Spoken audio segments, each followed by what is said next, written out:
Mesdames, Messieurs, bonjour et merci de rester fidèles au programme de la radio Futur Média. Il est midi, le grand journal. Au sommaire, 7e jour de grève de la faim pour Guy Marius Sagna et ses co-détenus. Leurs avocats craignent le pire et interpellent l'administration pénitentiaire. Guy Marius Sagna et compagnie qui perturbent les enseignements à l'université. Le SAES en grève pour exiger la libération immédiate de Babacar Diop en prison avec l'activiste membre de Frappe France Dégage. À Ziguinchor, il n'y a pas eu cours dans presque toutes les écoles de la commune. Les nouveaux bacheliers ont délogé les élèves pour exiger leur orientation intégrale et rapide dans les universités publiques. Le mouvement d'humeur des travailleurs de la SDE, les usagers pas au bout de leur peine. À Guédiawaye, les caisses de la SDE ne fonctionnent pas malgré la réquisition des agents par le chef de l'État.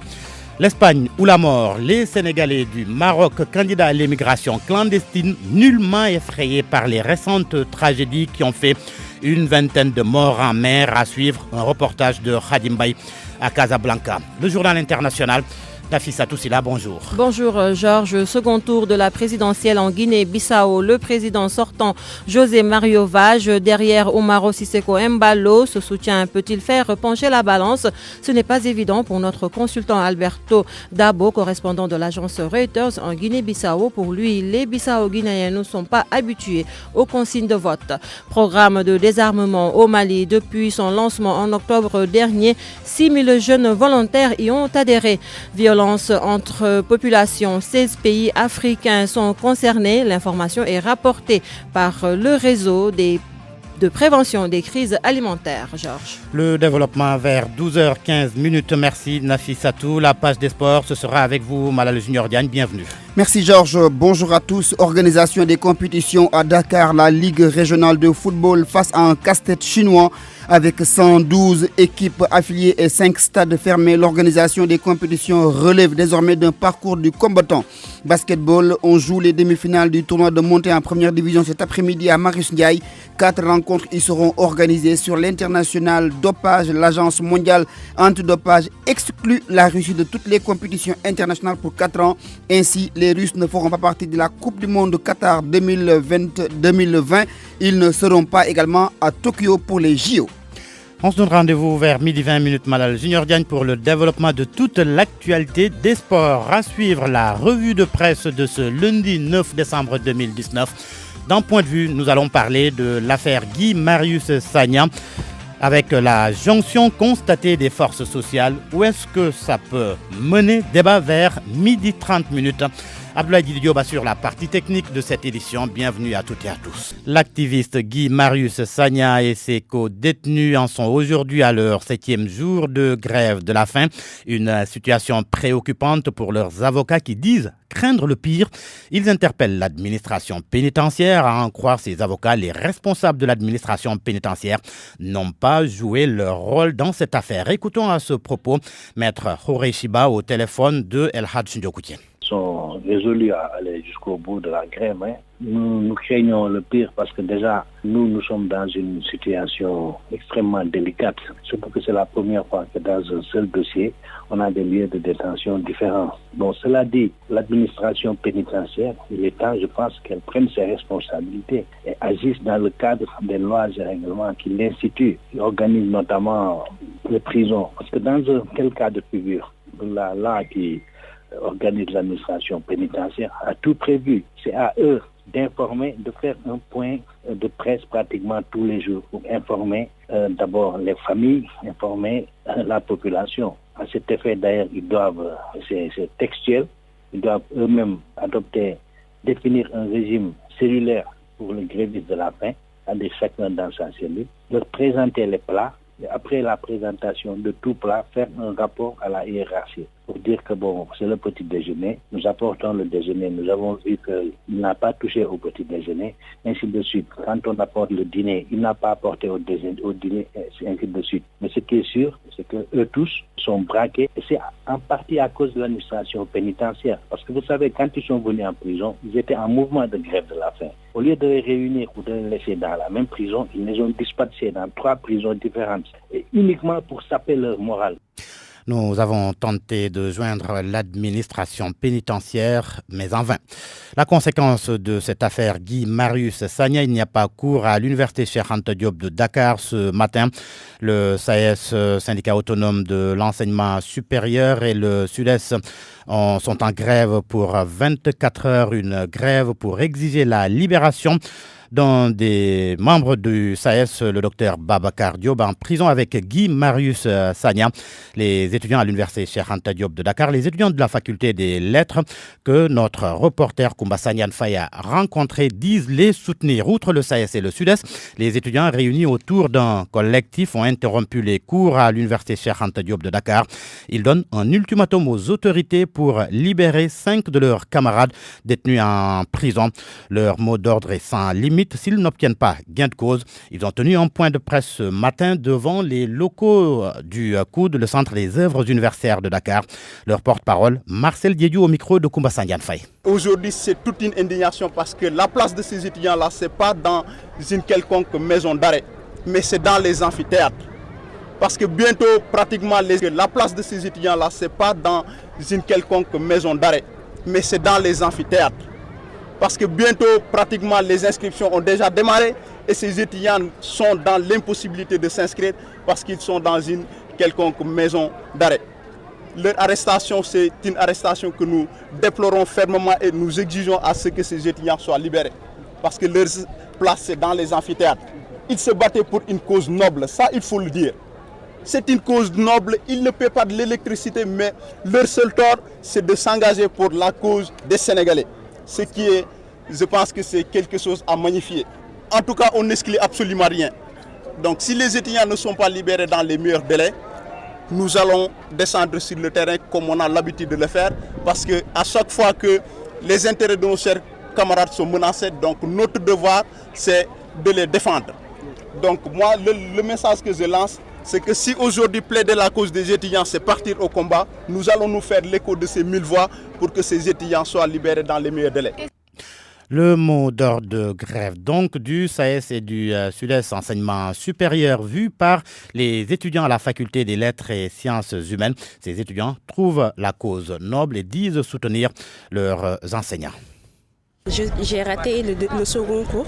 C'est quand même normal et raisonnable. Mais seulement les étudiants sont entrés pour nous dire de sortir. Elle étudie à la faculté des lettres et sciences humaines. Les deux camarades viennent respectivement de Ouakam et des HLM et disent s'être réveillés tout le matin pour assister à leurs cours. Mais elles vont devoir rebrousser chemin. Ici, aucun cours magistral ni TD ni est dispensé. Je considère que c'est légitime parce qu'on a retenu quelques-uns de nos camarades.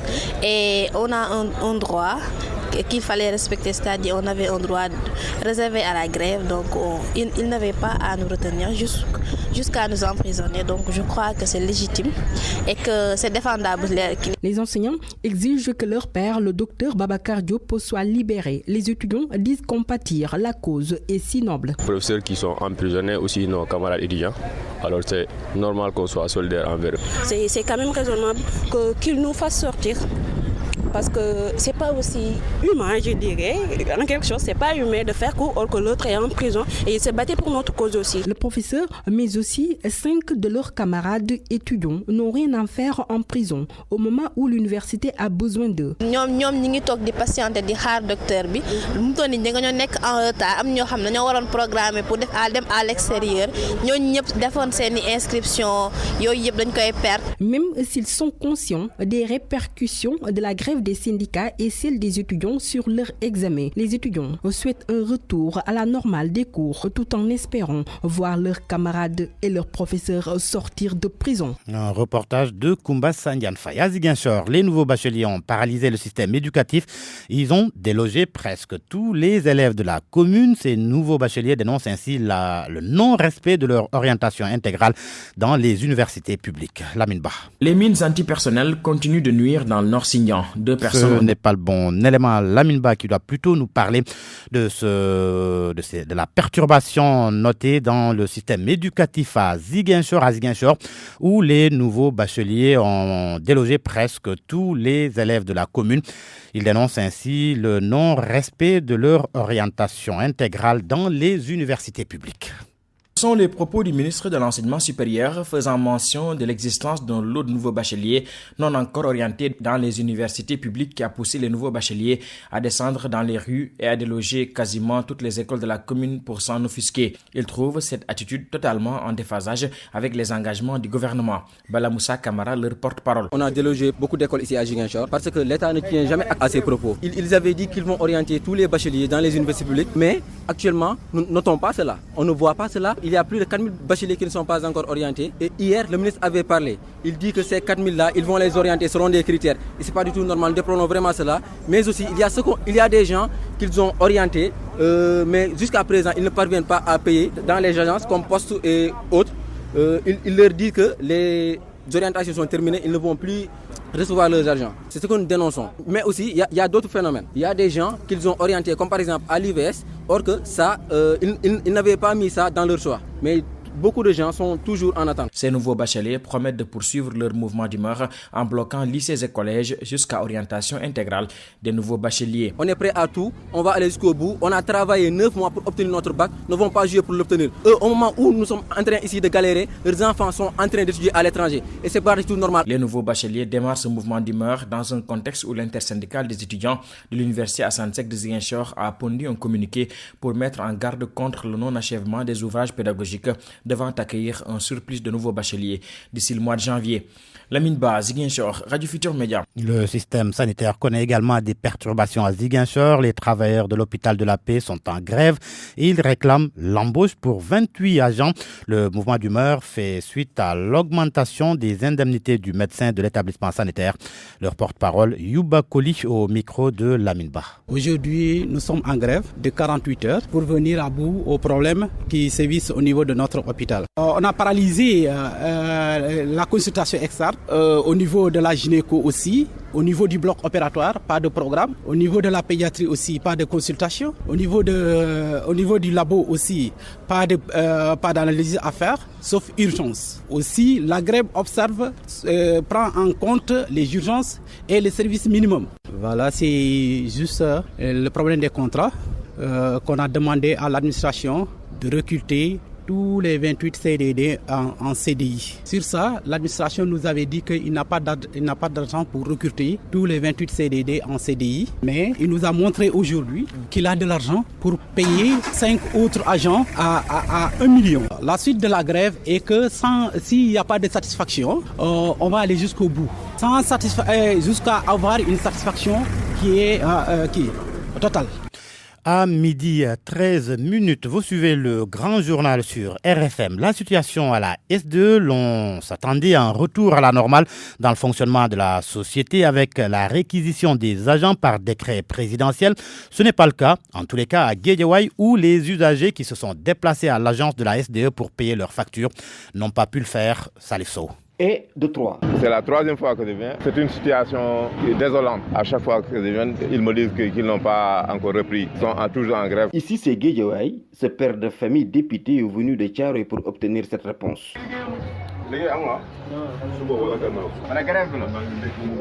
Une grève qui n'a que trop duré au dieu de ce maçon, lui aussi, avec une facture d'eau impayée à la main droite.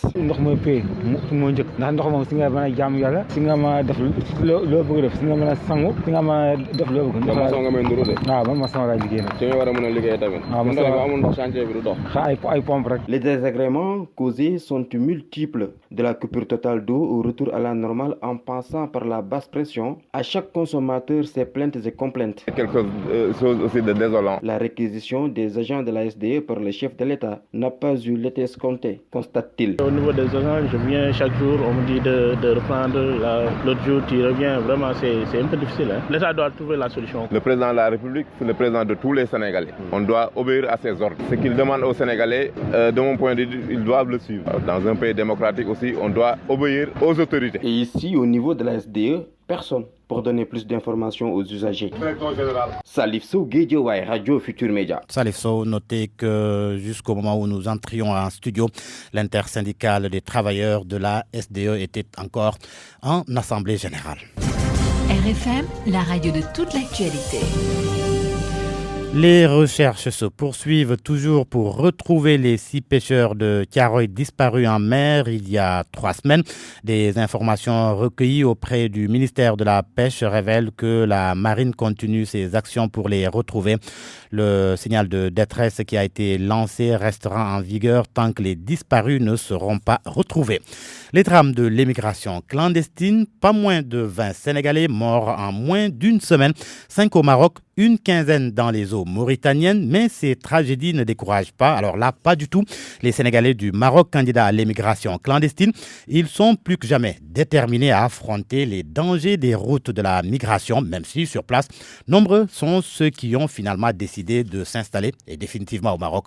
Le reportage de Khadim Mbaye à Casablanca. Du mbalard pur jus. Une ambiance de restaurant made in Sénégal. Croyez-le ou pas, nous sommes bien à la Médina de Casablanca, chez Adama, ou plutôt. En fait, le surnom ici, on m'appelle Adama. Mais si tu viens ici, si tu ne dis pas Adama, tu ne vas pas me voir. Sauf que chez Adama, le menu est aussi long que le bras. Non, je vends d'autres nourritures sénégalaises. À part Namé, il y a le thon, il y a les sandwichs viande et poulet, il y a petit pois aussi. Je vends aussi les pastels locaux, comme au Sénégal on fabrique. Enfin, bref. Chaque soir, je fais un nouveau menu. Disons que l'aventure au Maroc du maître des lieux est tout sauf ambiguë. Mais je n'ai jamais tenté pour aller en Europe ou partir dans les pirogues, non. Parce que je travaille matin au soir. Et je travaille, ce que je gagne, ça me suffit. Si le royaume chérifien rime avec Eldorado pour notre premier interlocuteur, le pays de Mohamed VI est tout sauf une destination de rêve pour tout le monde. Avec Eldorado pour notre premier interlocuteur, le pays de Mohamed VI est tout sauf une destination de rêve pour tout le monde. Et quelqu'un parmi les clients de Adama sait pourquoi. J'ai fait 6 tentatives pour essayer de traverser l'océan Atlantique, mais en vain. Fois, je ne retournerai jamais au Sénégal. Le président ne fait rien pour la jeunesse. 6 tentatives ratées en moins de 3 ans, des millions de francs CFA jetés par la fenêtre ou plutôt dans l'océan Atlantique. Et pourtant, notre compatriote est prêt à repartir.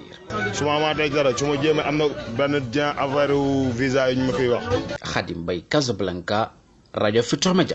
Khadim Mbaye, le président de l'ONG Horizon Sans Frontières, révèle que plus de 2800 candidats à l'immigration clandestine sont morts en Méditerranée cette année. Boubacar Seye parle d'une moyenne de 11 morts par jour. Il demande par ailleurs l'audit des fonds destinés à la lutte contre l'immigration clandestine. Boubacar Seye était l'invité de RFM Matin. On nous parle de plus de 2889 morts en Méditerranée. Donc on même parle de 11 personnes qui meurent chaque jour en Méditerranée. Donc vous conviendrez avec moi qu'il y a urgence absolue et que des mesures devraient être prises. Raison pour laquelle nous appelons encore une fois à la responsabilité, au sens de l'honneur et de la dignité humaine envers cette jeunesse. Ce phénomène s'explique par la malgouvernance endémique, chronique, qui obstrue les perspectives d'épanouissement de couches vulnérables que sont la jeunesse, les femmes. L'immigration est une soupape de sûreté pour les autorités africaines pour résoudre leur morosité économique. Au Sénégal, l'Union européenne a débloqué plus de 180 millions d'euros, soit 117 milliards 900 millions. Et aujourd'hui, le phénomène est encore là. Donc, on n'arrive pas à juguler le phénomène. Donc, il faudra tout simplement un changement de paradigme. Il faudra aussi que ceux qui sont chargés de régler cette problématique liée au chômage endémique et autres là soient audités. Il faut qu'on nous explique quels sont ou bien qui sont ces jeunes qui ont bénéficié de cette formation, etc., etc. Il faudra auditer. Il faudrait que ces gens nous expliquent ces fonds. RFM. L'info, c'est ici. L'info, c'est ici. Insécurité dans la région de Matam. La gendarmerie a réussi un grand coup. Elle a mis hors d'état de nuire 2 caïds qui avaient fini de perturber le sommeil des populations. Les 2 malfaiteurs qui écumaient dans la zone ont été arrêtés ce week-end. Plus de détails avec Ali Bandeliang. Depuis les derniers braquages sur les pistes de Payar et les cambriolages à Ranérou-Ferlo, les forces de sécurité marquent leur présence sur le terrain. C'est une vaste opération de sécurisation qui vient d'être organisée par la compagnie de la gendarmerie de Ranérou, appuyée par les éléments de l'escadron d'intervention de Linguère. Les hommes en bleu ont durant tout le week-end sillonné toutes les localités de cette zone silvopastorale du Ferlo. Face à l'ampleur des vols de bétail et la prolifération des médicaments et autres produits contrefaits, les hommes en bleu ont fouillé dans tous les marchés hebdomadaires. Dans les filets, 2 grands caïds qui écumaient dernièrement la zone du Ranérou, surpris à bord de moto. Plus d'une centaine d'individus arrêtés pour vérification d'identité. Le bilan est plus que satisfaisant selon les autorités locales qui saluent l'initiative visant à restaurer la quiétude des populations. Faut-il rappeler que du fait de sa position géographique, le Ferlo est devenu le lieu de refuge de certains malfaiteurs activement recherchés. Cela du fait que Ranérou s'ouvre sur 8 départements des régions de Saint-Louis, de Tamba et de Kaffrine. Matam, Ali Bandelian, RFM. Le marathon budgétaire a présent ce matin le ministre du Développement communautaire, de l'équité sociale et territoriale devant les députés pour l'examen de son budget programme. Cet après-midi, ce sera au tour du ministre du Développement industriel et des petites et moyennes industries. RFM. L'actualité internationale. Bienvenue Nafissa Toussila. Merci Georges. En Guinée-Bissau, pour démarrer cette page internationale, deuxième tour de la présidentielle, José Mario Vaz soutient Embalo, mais la consigne de vote pourrait ne pas être respectée. Ceci, c'est l'avis d'Alberto Dabo. Il est le correspondant de l'agence Reuters en Guinée-Bissau. Pour lui, les Bissau-Guinéens ne sont pas prêts à suivre les consignes de vote comme les Sénégalais le font. Même si certains Bissau-Guinéens sont déterminés, cela ne pourrait constituer en aucun cas une incidence pour Domingos. Et par rapport aux consignes de vote de José Mario Vaz, les réalités d'un pays à un autre ne sont pas les mêmes. Par exemple, si au Sénégal, les consignes de vote sont respectées à plus de 95%, en Guinée-Bissau, tel n'est pas le cas. Les partisans et sympathisants de José Mario Vaz, qui a été écarté de la course à la magistrature suprême avec seulement 12,14% des suffrages exprimés, pourrait voter Domingos Simões Pereira. Et dans ce cas, il va se poser un problème de vote et ses impondérables. Le vote a ses impondérables. D'après des sources dignes de foi, il y aura une grande partie, c'est-à-dire la majeure partie des Bissau-Guinéens vont suivre les consignes de vote. Mais le pourcentage ne sera pas tellement élevé comme au Sénégal, où tout le monde respecte les consignes de vote d'un marabout ou bien d'un grand chef religieux ou bien d'un sage d'une ville ou bien, disons, d'une préfecture. Alors, ce n'est pas le cas en Guinée-Bissau. Au Mali, 6 000 volontaires ont décidé d'abandonner les armes. Et parmi ces 6 000 jeunes volontaires inscrits pour le désarmement dans le centre du Mali, on compte des membres de milices, de groupes d'autodéfense ou des jeunes qui étaient attirés par les groupes islamistes. Dans les camps de regroupement, plusieurs options sont possibles pour ces ex-jeunes combattants, comme leur recrutement dans les forces armées maliennes ou bien envisager une formation professionnelle, Georges. Et l'on parle insécurité alimentaire à présent. Insécurité alimentaire dans les pays du Sahel. Le nombre de personnes en besoin alimentaire immédiat a doublé cette année. Oui, Georges Détier, cela concerne 16 pays africains où on note même la montée des violences entre populations. L'information est rapportée ce matin à Paris par le réseau de prévention des crises alimentaires. Les détails avec Daouda Diouf. Il s'agit de 9,4 millions de personnes réparties dans 16 pays actuellement en besoin d'aide alimentaire immédiate. Un chiffre qui a doublé cette année avec la montée de l'insécurité et les violences intercommunautaires. Selon les experts qui se réunissent présentement à Paris, les 3 pays les plus touchés par la faim en phase de crise au stade 3 sur les 5 sont le Nigeria, 4 millions de personnes touchées, le Niger, 1,5 million et le Burkina Faso avec 1,2 million, indique le réseau de prévention des crises alimentaires basé à Paris. Il faut signaler que l'organisation réunit ce lundi dans la capitale française des représentants des gouvernements africains concernés, des agences des Nations Unies, des bailleurs de fonds et aussi des experts. Le nombre de personnes nécessitant une aide immédiate est le double de celui de l'an passé à la même époque, 4,8 millions. Les conflits se multiplient dans la région, constituant un facteur aggravant de l'insécurité alimentaire dans cette zone. Miss Univers pour terminer, elle n'est pas sénégalaise, elle est sud-africaine. Elle s'appelle Zozibini Tunzi George. La reine de beauté sud-africaine a été couronnée Miss Univers hier soir. Elle a pris la tête du concours après avoir impressionné les juges et les fans lors des prestations. Pendant la période des questions, Zozibi Tunzi a déclaré que la chose la plus importante pour les filles devrait être à apprendre le leadership. Merci, Mrs Nafissatou. Bonjour Malal Junior Diagne. Bonjour Georges. Coupe du monde de handball, les Lions terminent par une défaite. Et c'était face au Brésil, une très forte équipe de la Seleção brésilienne qui a battu le Sénégal de 4 points seulement, 22-18. À la fin de la rencontre, le sélectionneur du Sénégal, le français Frédéric Boujon, s'est dit heureux de voir son équipe progresser sur le plan mondial afin de mieux rebondir en Afrique lors des prochaines compétitions.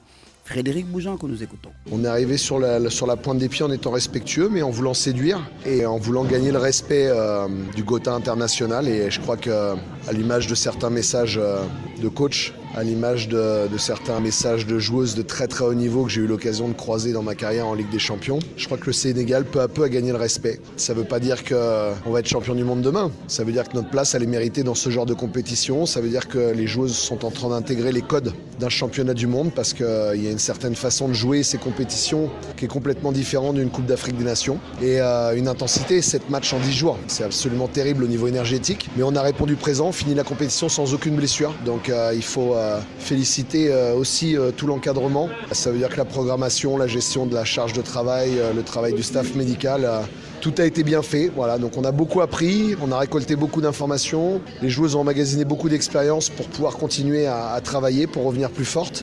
Jouons toujours avec la main pour parler de basketball avec les demi-finales du tournoi de montée pour la première division. Match prévu cet après-midi au stadium Marius Ndiaye. D'abord chez les filles, CMT face à Ziguinchor Basket Club. Pikine défiera l'équipe de l'INSEPS chez les hommes. US Parcelles Assainies défie l'équipe de Bob au moment où Dream Act fera face à l'Isexport. En foot, on ne joue pas avec les mains. Mais avec les pieds. Sauf le gardien peut-être. Ouais, sauf le gardien. Alors on parle football avec la Ligue régionale qui est face à un défi, le défi de l'organisation des compétitions. Un véritable casse-tête pour les responsables de la Ligue régionale de football de Dakar avec 112 équipes affiliées et 5 stades utilisés par la Ligue et qui sont fermés pour cause de réfection. Les dirigeants de la Ligue régionale vont devoir chercher des moyens pour organiser des compétitions, d'où la stratégie élaborée pour cette nouvelle saison que nous explique ici Malik Cham, il est le président de la dite Ligue. On est actuellement au niveau de la régularisation administrative. On va essayer de commencer par les préliminaires de la Coupe du Sénégal que la Fédération donne en stage à toutes les ligues, de faire pour qu'on puisse arriver au 32e de finale. Après les préliminaires, peut-être nous irons vers les championnats régionaux, donc en U17 et U20. Mais cette année-ci, contrairement à l'année dernière, nous comptons organiser au moins 9 à 10 journées de championnat en petite catégorie. À la première phase et maintenant la deuxième phase, un éliminatoire direct pour arriver à la finale des compétitions régionales. Donc nous comptons aussi accompagner le football amateur en championnat national 1 et 2 et aussi pour le football féminin, que particulièrement au niveau de la Dakar, nous avons 112 clubs actuellement affiliés au niveau de la Ligue. Donc tous ces 112 clubs sont répartis dans les différentes catégories et compétitions régionales. Le manque de terrain est également un grand problème pour la Ligue de Dakar en particulier. Oui, c'est extrêmement difficile à Dakar, ça il faut le constater. Nous avons presque 96 équipes qui vont jouer et ça va à 16 à 17 poules, donc vous comprenez un peu que c'est très long. Vous l'avez constaté à Dakar, nous avons 5 terrains qui sont pratiquement fermés. Hormis Demba Diop, Léopold Senghor, nous avons aussi Ngor et Yoff qui ne sont plus disponibles, Parcelles Assainies n'est plus disponible, Yarach n'est plus disponible. Donc vous constatez un peu avec nous que c'est un peu difficile de pouvoir jouer sur des terrains vagues. Donc vraiment c'est la croix et la bannière pour réussir cette programmation et pouvoir faire jouer tous les clubs. La Ligue 2 avec la fin de la première journée aujourd'hui, Renaissance de Dakar joue contre l'équipe de Guédiawaye Football Club. L'Union sportive de Ouakam fera face à DFC Demba Diop. On parle de badminton à présent avec la confédération Confédération africaine prête à aider le Comité national de promotion du Sénégal à se développer. Ils étaient en visite à Dakar le week-end dernier. Saïridou, un Comorien, il est le secrétaire général de la Confédération africaine. Nous l'écoutons. On est très content parce que ça faisait déjà très longtemps qu'on voulait que le Sénégal rejoigne la grande famille du badminton africain, mais aussi le badminton mondial. Là, on va commencer les actions. On va aider en ce qui concerne la formation des cadres, la formation des officiels, la formation des entraîneurs, évidemment les joueurs. On va lancer le Shuttle Time. Shuttle Time, c'est une formation destinée aux étudiants à l'école. Donc on va former les enseignants à coacher les enfants. Aussi, évidemment, faire plusieurs d'autres actions en vue des Jeux de 2022, les Jeux de la jeunesse, même au-delà. Donc voilà, il y a tout un plan qui va être fait avec la Fédération internationale et la Confédération africaine. Donc c'est une discipline au niveau mondial qui est dominée par les Asiatiques et les Européens. Et en Afrique, on progresse petit à petit. C'est un sport de raquette. Petit à petit, on progresse. Et des fois, on dit que c'est pas faute de moyens. Parce que le badminton en compétition, ça se joue en salle. Donc en Afrique, il n'y a pas vraiment beaucoup de salles qui sont accessibles. La Russie, Malal, pour terminer, la Russie qui est suspendue de toutes les compétitions par l'Agence mondiale antidopage. Et c'est donc après avoir pris des échantillons et après que des athlètes russes aient été contrôlés positifs en utilisant des substances interdites, la Russie donc est exclue de la prochaine Coupe du Monde Qatar 2024, mais également des prochains Jeux olympiques. Toutefois, on annonce que la Russie pourra participer avec son équipe nationale de football à l'Euro 2020.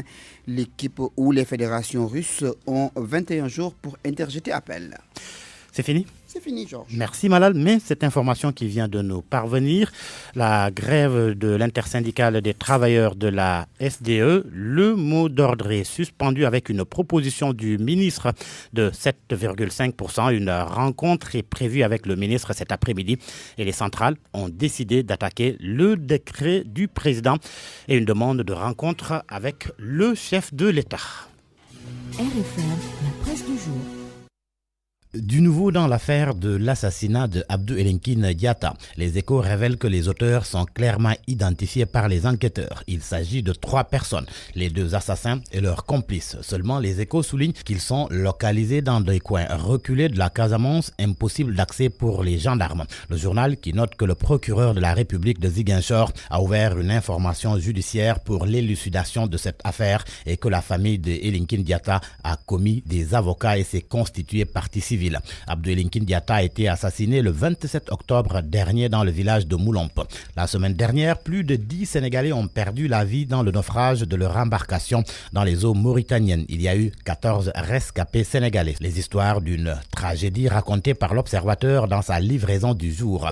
Selon mon confrère, les migrants ont été dopés par l'arrivée en Espagne de 84 migrants qui ont embarqué le jour du Magal. Le journal révèle aussi qu'une autre embarcation de 196 personnes a été interceptée le jour du naufrage par la marine mauritanienne. Dans l'Obs du jour, le destin tragique de 2 frères, les péripéties du retour au Sénégal des rescapés, vieux Alpha Oumar Sonko, le militaire qui a sauvé beaucoup de vies. L'immigration clandestine a été au centre des débats à l'Assemblée nationale lors du passage du ministre de la Pêche et enquête a relevé un dialogue de sourds sur la question. Le journal fait état d'une posture moralisatrice pour la plupart des députés de la majorité et un discours de légitimation pour l'opposition. À titre illustratif, enquête rapporte les positions de 2 parlementaires à sa une. Une députée de Benno Bokk Yakaar pour qui la mort de ces migrants engage d'abord la responsabilité du cercle familial et Mamadou Lamine Diallo de Tekki qui soutient que Macky Sall ne peut pas régler l'immigration clandestine et l'emploi des jeunes. Il écoute le FMI et la Banque mondiale. À l'Assemblée nationale toujours, Déthié Fall, si l'on se fie au quotidien Les Échos, a rappelé au ministre Cheikh Oumar Anne ses casseroles au coude. Le vice-président du parti Rewmi a déclaré que la première entorse, c'est d'avoir nommé à la tête du ministère de l'enseignement supérieur quelqu'un qui est épinglé par tous les corps de contrôle. Une sortie qui n'a pas empêché le ministre de dérouler. Le quotidien informe que Cheikh Oumar Anne a annoncé noter que cette année, sur 54 000 demandes d'orientation, l'État a déjà orienté 49 000 dans les universités publiques. Il a aussi promis la livraison des universités Amadou Mahtar Mbow de Diamniadio et El Hadj Ibrahima Niass du Sine Saloum dans 18 mois. Nous restons à l'Assemblée nationale où Vox Populi dit avoir assisté à une guerre souterraine qui se poursuit entre Idrissa Seck et Ousmane Sonko. Selon Vox Populi, le passage des ministres devant la représentation nationale donne lieu à un combat entre les deux franges les plus représentatives de l'opposition au vu des résultats de la dernière présidentielle. Et c'est Déthié Fall qui assure le duel par procuration contre le leader de PASTEF. Entre Niass et Macky,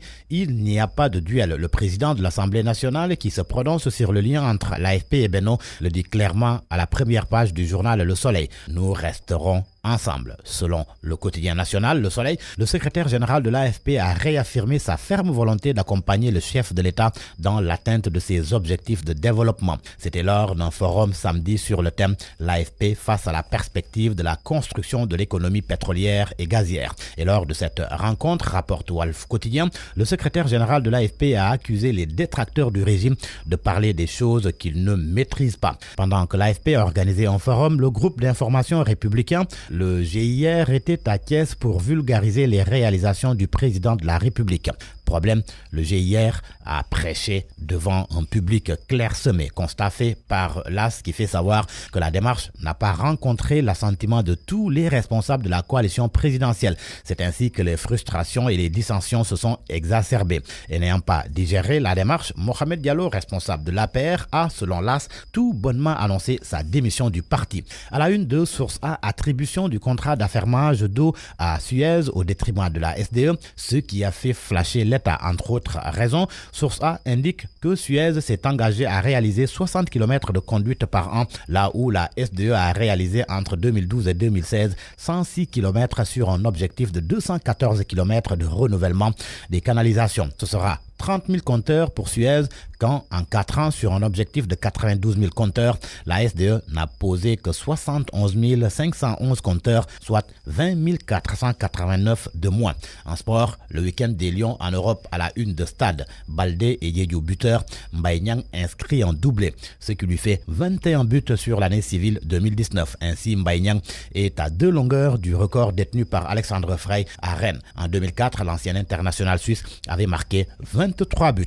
D'un record, Henri Camara, dans un entretien accordé au journal, l'ancien international sénégalais dit avoir tourné le dos au foot et ça ne l'intéresse pas d'intégrer le staff des Lions. Le journal donne par ailleurs des échos du tournoi de l'UFOA U20. Les Lionceaux sacrés devant les Aiglons. Le Sénégal a battu le Mali en finale 2-0. 2, c'est aussi le nombre de bougies que souffle. Record, oui, le journal Record fête son 2e anniversaire aujourd'hui. Bon anniversaire à vos kiosques et bonne lecture. À 12h38, l'heure à présent du point de vue, nous avons Abdou Fati, secrétaire général adjoint de la CSA, Confédération des syndicats autonomes. Bonjour Abdou Fati.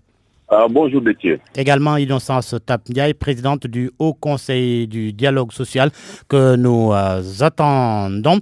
Alors Abdou Fati, l'on a remarqué une jonction des forces sociales à la suite de cette affaire Guy Marius Sagna et compagnie en prison pour manifestation interdite. Il marchait jusque devant le palais pour dénoncer la hausse des tarifs de l'électricité. Jusqu'où cette jonction peut mener? Merci Déthié. Il faut dire que nous, organisations syndicales, dans ce pays, on est resté souvent très longtemps, on a privilégié la concertation à la confrontation. Et il est également effarant de constater que depuis lors, l'État du Sénégal est en train de fouler au pied certains principes consacrés par notre Constitution. Droit à la grève, droit à la marche, c'est inadmissible. Et nous, en tant que centrale syndicale, notre cœur de métier, c'est de défendre les forces vives. Notre cœur de métier, c'est de faire de telle sorte, comme on a été à l'avant-garde des indépendances, faire de telle sorte que toutes les libertés qui sont effectivement consacrées par notre Constitution ne soient pas effectivement foulées au pied. Mais est-ce que là, on n'assiste pas à un échec des organisations syndicales qui devraient être au devant du combat? Quelque part, il faut le dire, on n'a pas été prompt. On n'a pas été prompt effectivement à répondre aux appels des forces vives, aux appels des citoyens. Parce que naturellement, les activistes ne devaient pas être au devant de la scène. Comme dans toutes les grandes démocraties, c'est nous, avec nos banderoles, avec une forte mobilisation, nous, organisations civiles, nous, organisations syndicales, qui devions être à la pointe du combat contre le renchérissement du coût de la vie, contre effectivement ce qui se passe dans ce pays. Mais malheureusement, il n'est jamais trop tard pour bien faire. Et je pense que cette volonté de certains Sénégalais, de citoyens qui ont exercé leur citoyenneté, nous ont donné effectivement le signal. Il n'est pas trop tard de se reprendre. C'est pourquoi aujourd'hui, toutes les forces vives ce matin sont rencontrées au niveau de la SDE et je pense que la grande coalition des centrales va effectivement incessamment avec toutes les autres forces vives faire face à travers de grandes manifestations, faire face et dire à l'État, au-delà de la concertation, nous pouvons également nous organiser également pour se battre, pour qu'effectivement qu'on ne soit pas piétiné. Ça risque maintenant d'être un suivisme de la part des organisations syndicales. Non, c'est pas un suivi. Nous, c'est notre cœur de métier. C'est notre cœur de métier. Notre cœur de métier, c'est se battre pour effectivement l'amélioration des conditions de vie. En métier qu'on peine à exercer. Mais vous l'avez dit, je l'ai dit tout à l'heure, il n'est jamais trop tard pour bien faire. Et tout le monde, on n'a pas été prompt à réagir. Mais il y a une leçon de vie qui a été donnée par nos camarades, leçon de vie qui a été donnée par des citoyens. Donc il n'est pas trop tard pour bien faire. On va s'organiser, on est en train de s'organiser et le signal a été donné ce matin et je pense qu'ensemble nous allons joindre nos forces pour que effectivement certains droits dans ce pays ne soient pas foulés aux pieds. Alors, on revient à vous, Abdou Fati. Innocence Tabndiaye, présidente du Haut Conseil du dialogue social, n'étant pas disponible. Nous avons Ahmed Suzanne Camara, coordinateur adjoint du réseau des enseignants de l'APR, l'Alliance pour la République, le parti présidentiel. Bonjour Ahmed Suzanne Camara. Oui, bonjour. Alors, plusieurs fronts, hein. On a parlé de l'électricité, mais on a également la situation de la SDE avec la grève de l'intersyndicale des travailleurs de la Sénégalaise des eaux, grève suspendue d'ailleurs, on l'a su tout à l'heure. Aujourd'hui, est-ce que le cocktail n'est pas explosif? Bon, je ne le pense pas, je ne le pense pas parce que la vie marche comme ça. C'est vrai que en tant qu'acteur politique, en tant que membre de la mouvance présidentielle, nous aurions souhaité en tout cas une situation autre que celle-là. Mais comme vous le savez, donc c'est des situations qui arrivent. Donc les autres aussi bougent. Il y a l'opposition, il y a les syndicats. C'est tout à fait normal qu'ils aient des revendications et qu'ils les portent. Alors maintenant, c'est à l'État, au gouvernement, maintenant de prendre ses responsabilités et voir ce qui est possible et ce qui n'est pas possible. Maintenant, ce qui est possible, faire le maximum pour réaliser ces préoccupations ou bien en tout cas satisfaire la demande sociale. Maintenant, pour ce qui n'est pas possible, parler, dialoguer avec les acteurs. C'est ça aussi la vérité. Et mais je pense vous qui êtes politique, mais également syndicaliste, parce que vous êtes le coordinateur des enseignants, du collectif des enseignants de l'APR, est-ce que vous vous joignez à ce combat tel qu'il est mené? Bon, d'abord, par rapport à l'électricité, les syndicats ont... la partie syndicale a son mot à dire. Mais, en tout cas, au niveau du G20, moi je suis membre du G20, le G20 ne s'est pas encore prononcé. J'attends que les instances se réunissent maintenant pour pouvoir peut-être prendre position par rapport à ça. Et quelle est la position du côté du syndicat en soi? Mais par rapport à... Si je parle maintenant par rapport au réseau des enseignants, à l'aspect politique, moi je dis que ces activistes-là, le soubassement, c'est la politique. Parce qu'on sait ceux qui sont derrière Guy Marius et compagnie. C'est ça la vérité aussi. Il ne faut pas qu'on se voie la face. C'est des acteurs politiques qui les manipulent. Et c'est ça la vérité. Je n'ai pas besoin de citer ces manipulateurs. Tout Justement, le monde ce ne sont pas que des acteurs politiques parce que les syndicats se sont joints à eux. Non, j'ai dit, un syndicat a la liberté de se prononcer sur telle ou telle chose. Moi, je suis responsable syndical, je dirige un syndicat d'enseignants. L'organisation syndicale que je dirige ne s'est pas encore prononcée. Le cadre où j'évolue, le G20, qui regroupe plusieurs syndicats d'enseignants aussi, ne s'est pas encore prononcé. Donc, c'est pour cela que je ne peux pas donner une position syndicale. Mais par rapport, je peux donner une position politique. Et je l'ai déjà fait. J'ai dit que ce sont des activistes qui agissent au nom des politiques. C'est ça la vérité. Alors, Abdou Faty, Ahmed Suzanne Camara, je reviens à vous dans un instant. Abdou Faty, on sait que le dossier Guy Marius Sagna et compagnie est en partie judiciaire. Est-ce que cela ne risque pas de porter un petit coup à ce combat qui devrait être mené par les syndicats en général, parce que l'élément déclencheur, c'est cet emprisonnement de l'activiste et de ses co-détenus? Didier, il ne faut pas insulter l'intelligence des Sénégalais. On s'en limite seulement aux constats. Quels sont les constats aujourd'hui des libertés consacrées par notre Constitution, liberté de marcher, liberté de dire effectivement ce que l'on pense, sont ligotées. Aujourd'hui, qu'est-ce qu'on constate? Les pauvres populations sont en train de souffrir avec l'électricité, avec le gaz, avec l'essence. Aujourd'hui, ce que nous constatons, les pauvres travailleurs, comme les instituteurs, sont en train d'être étranglés par les impositions. Et naturellement, nous ne pouvons pas croiser les bras. C'est notre cœur de métier. C'est effectivement de faire face. Si nous ne faisons pas face, nous allons être réduits à l'esclavage. Si nous ne faisons pas face, nous allons être réduits à la misère totale. C'est pourquoi, au-delà de ces connexions, au-delà également de ces jugements de valeur sur certaines personnes, les constats sont là, la vie est extrêmement chère, il y a des décrets illégaux qui ont été pris par le chef de l'État, et je vous le dis au passage, toutes les organisations syndicales qui se respectent vont l'attaquer en annulation pour que effectivement cela ne fasse pas jurisprudence. Parce que c'est une liberté fondamentale qui est menacée. Donc, par conséquent, moi, je ne vais pas entrer dans ces jeux très faciles de dire que voilà des adultes qui sont à la solde de personnes. Je ne crois pas que le professeur Ndiaye, je ne crois pas que M. Sagna soit quand même à la solde de politiciens. Mais il ne faut pas insulter l'intelligence des uns et des autres.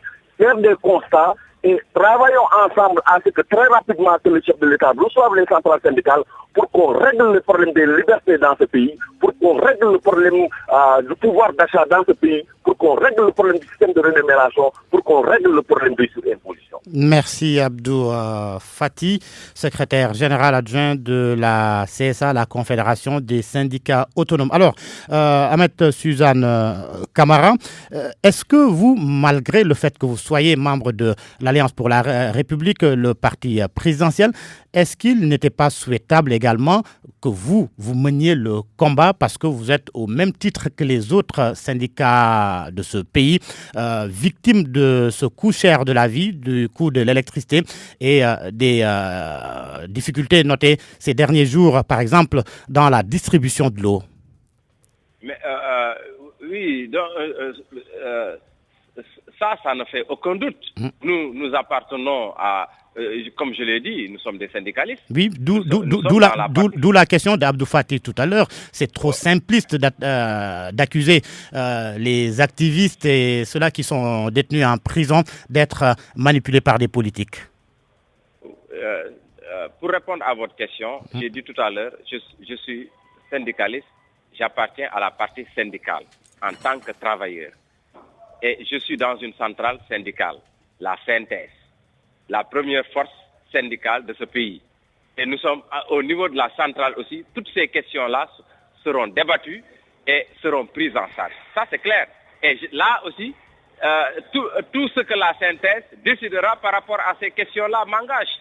C'est ça aussi la vérité. Maintenant, de l'autre côté, vous m'avez interpellé en tant que politique et j'ai répondu à votre question et j'ai dit que ces activistes-là sont manipulés. Et c'est la vérité. Guy Marius Sagna, je le connais très bien, il a grandi devant nous. Mais est-ce que, justement, vu sous cet angle, est-ce que cela ne risque pas de vous perdre? Perdre comment? Non. En tout cas, je suis syndicaliste. Tout ce que les syndicats font, ou bien tout ce que le cadre où j'évolue prend en charge, m'engage. je suis à la synthèse. Les décisions de la synthèse m'engagent. Je suis aussi dans le grand cas, dans le G20. Le G20 ne s'est pas encore prononcé. Le G20 ne s'est pas encore réuni pour parler de ces questions. Mais ce que j'accepte est que les libertés syndicales doivent être protégées. Et je pense que le gouvernement du président Macky Sall est conscient de ça. Le gouvernement de Macky Sall n'a pas